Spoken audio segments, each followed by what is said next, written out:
Alright, ladies and gentlemen, here we are, April 12th, in the garage. It's almost 1:30 p.m. The temperature, as you can see here, is about 65 degrees, just underneath. So it's almost a perfect temperature for this Belgian Witbier. It's batch 33.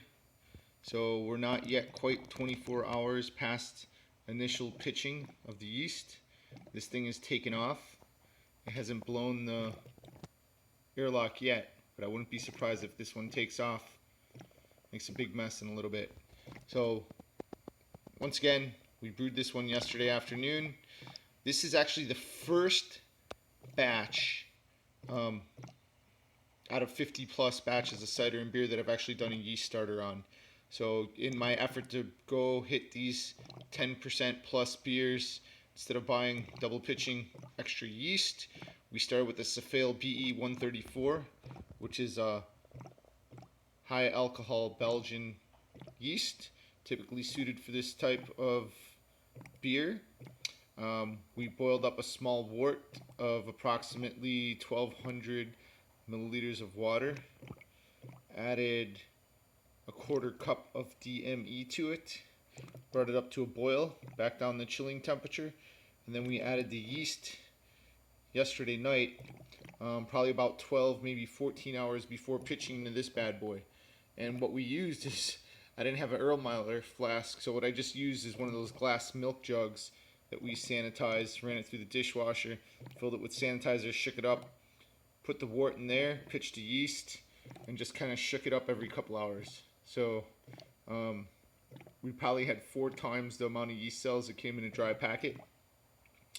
Hopefully this one hits our target ABV.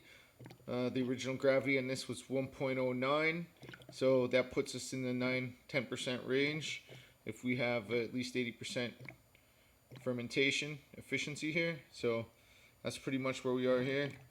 I'm not going to age this one as much.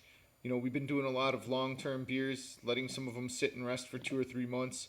I'm trying to clear up some inventory, empty some buckets here, some fermentation rigs, and we'll probably let this one go for maybe a week or 2 after it's done fermenting, and then actually move it to a secondary to get rid of the trub on the bottom, potentially reuse the yeast, and then use it for another batch. So hopefully 4 weeks this one should be getting bottled. I don't want to wait another 2 or 3 months as we did with some of these lagers we did over the winter, since it's starting to warm up, and soon the garage temperature will be climbing. Not today, not this week, but over the next couple weeks as the temperature changes and spring hits hard and summer arrives. Stay tuned. Any questions, let me know. See you next week.